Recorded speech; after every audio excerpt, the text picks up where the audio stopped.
The soldiers, who heard the well-known announcement of death, gathered together in tumultuous groups, with wild cries of lamentation.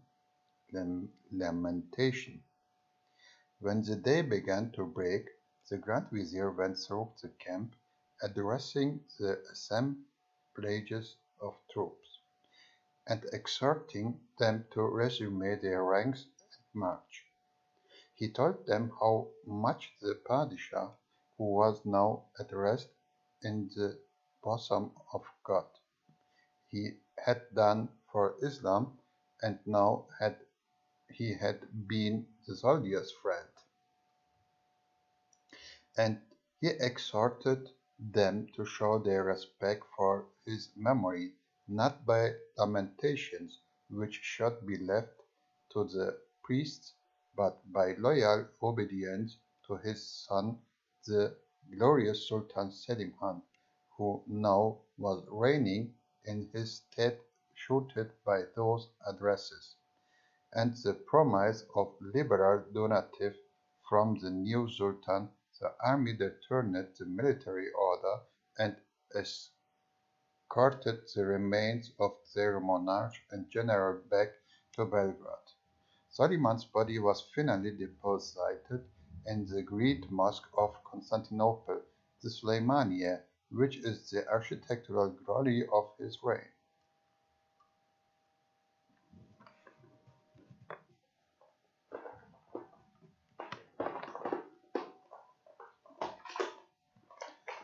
Sultan Suleiman first left his successors an empire the extent of which few important permanent additions were ever made, except the islands of Cyprus and Canada, and which under no subsequent sultan maintained or recovered the wealth, power, and prosperity which it enjoyed under the great lawgiver of the House of Ottoman. The Turkish dominions in his time comprised all the most celebrated cities of biblical and classical history, except Rome, Syracuse, and Persepolis.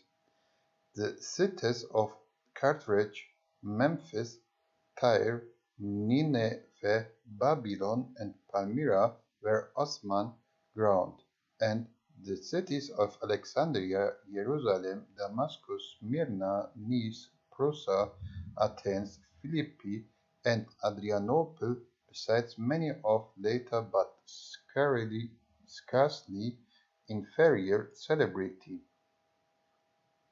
such as Algiers, Cairo, Mecca, Medina, Bassorah, Baghdad, and Belgrade, avoided the Sultan of Constantinople.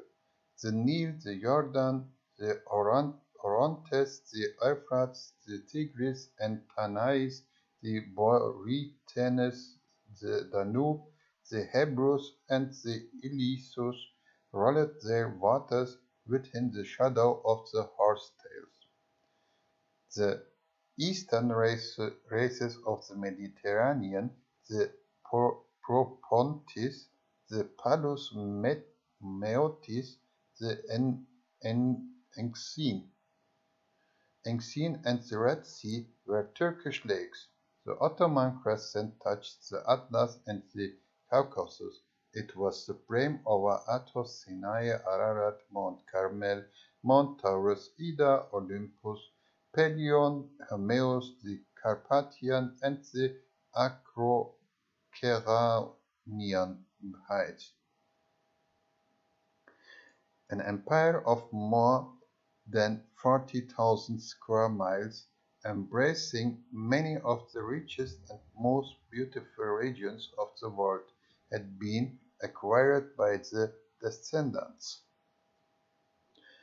of Ertugrul in 3 centuries from the time when their forefather wandered a homeless adventurer at the head of less than 500 fighting men.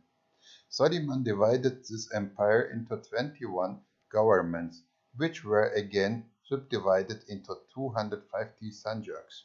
The governments were first Romania, under which term were then comprised all the Ottoman continental possessions in Europe, south of the Danube. This included ancient Greece, Macedonia, Thrace, Epirus, Illyria, Dalmatia, and Marcia. The second, the islands of the archipelago, which government was vested of the Capitan Pasha Said Algiers and its territory. For Tripoli in Africa, 5 often comprising the conquered portions of western Hungary. 6. Temeshwar, combining of the Banat, Transylvania, and the eastern part of Hungary. 7. Anatolia, a title commonly given to the whole of Asia Minor, but here applied to the northwestern part of the peninsula, which includes the ancient Paphlagonia, Bithynia, Mysia, Lydia, Caria, Lycia, Pisidia, and the greater part of Phrygia and Galatia. 8. Caramania, which contains the residue of the last mentioned ancient countries, and also Lycaonia, Cilicia, and the larger part of Cappadocia. 9. Rome called also the government of Sivas and sometimes the government of Amasya. It comprehended part of Cappadocia and nearly whole of the ancient Pontus that lay in Asia Minor. 10. Solkadir. This embraced the cities of Malatya, Samosta, Elbostan, and the neighboring districts, and the important passes of the eastern reaches of Mount Taurus. 11. Trebizond. The governor of the city commanded the coast of the southeastern extremely, the Black Sea. 12. Diyarbakir. 1. The two governments included the greater part of Armenia and Kurdistan. 14. Aleppo. 15. Damascus. These two embraced Syria and Palestine. 16th Egypt. 17th Mecca and Medina and the country of Arabia Patera. 18th Yemen and Aden. This government extended over Arabia, Felix, and a considerable tract along the coast of the Persian Gulf and northwestern India. 19th Baghdad. 20 Mosul. 21 Basra. These three last contained the conquests which Selim and Suleiman had made from the Persians in Mesopotamia and the adjacent southern regions, the Tigris and the Euphrates. After its confluence with the Otter River formed their eastern limit at the same time. Were the boundaries between the Turkish and the Persian dominions. Besides the countries that were portioned out in these 21 governments, the Sultan was also sovereign over the vassal states of Wallachia, Moldavia, Ragusa, and Crim-Tartary. They paid him tribute, which in the cases of the two former were considerable, and the last named feudatories of the part. The Crim Tatars furnished large and valuable contingents of the Turkish armies. It is not easy to define this territory, then belonging to the vassal khans of the Crimea beyond that peninsula. They and their kinsmen, the Tartar khans of Astrakhan, were chiefs of the numerous and martial tribes that removed amid the steppes to the north of Oxy. and round the Sea of Azov, but the fluctuation of their almost perpetual was with the Cossacks, the Moscovites, and each author prevents the fixing of any territorial boundaries in these regions for any specified epoch. At last, 20 different races of mankind inhabited the vast realms ruled by the great Suleiman. The Ottomans themselves, who are now calculated the amount to about 13 millions, are believed to have declined in number during the last three centuries, and we may take 15 millions as an approximate estimation of them in the 16th century, distributed then as now, very unequal over the empire, Asia containing four-fifths of them, and Asia Minor being especially their chosen home. 3 millions of Greeks, the name and the language continue, whatever we may think as to the predominance of the Slavonic over the Hellenic elements in the modern Greek nation, dwelt in the southern portion of Eastern European Turkey. 1 million more were in Asia Minor. The Armenian race, little extended in Europe, was numerous in Asia, and may have formerly amounted as now to between 2 and 3 millions. The Slavonic part of the population was the largest. Bulgaria, Serbia, Bosnia, Montenegro, and Herzegovina were chiefly peopled by Slavs, who were also numerous of Moldavia and Wallachia, and there were many thousands of them in Transylvania and Albania. They may be estimated at 6 millions and a half at the epoch which we are particularly examining. The race called Romanis and supposed to have sprung from the Roman conquerors of the Dacians, and from the conquered Dacians themselves dwelt principally in Wallachia in Moldavia. Their number may then, as now, have been 4 millions. The Albanians, who termed themselves Skipetars and are termed by the Turkish Arnauts, were and are a nation of mountaineers, bold, hardy, and unscrupulous, fond of robbery at home and warfare abroad. Their number is now estimated at 1.5 million and is likely to have varied but little. The Tartar race formed the population of the Dobruska and of the Crimea and the countries round the coast of the continent connected with it, judging from the amount of soldiery supplied by the Crim Tatars to the Ottoman armies and other circumstances. I should reckon 1.5 million as their probable number in the reign of Suleiman. The Arabic race was extensively spread through Syria, Arabia, Egypt, and the whole North Africa coast, and the Arabian subject of Suleiman must have been nearly 6 millions. The Maronites, the Chaldeans, and the Druses of Syria were together under 1 million. The Kurds, a race of close affinity to the Persians, can be only guessed to have numbered the like amount, and the Turkomans of Diyarbakir and neighborhood cannot be numbered at more than 100,000.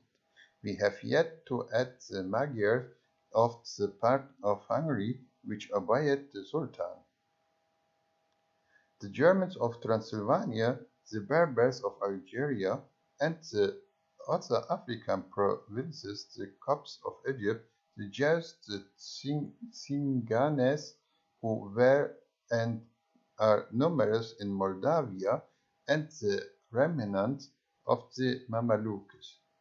In speaking of an age and, and of nations in which the numbering of the people was not practiced, it is vain to take a retrospective census with any pretensions to minute accuracy, but probably our calculation would not be very erroneous if we consider that from 45 to 50 millions of subject, subjects obeyed the commands and were guided by the laws of Suleiman Kanuni.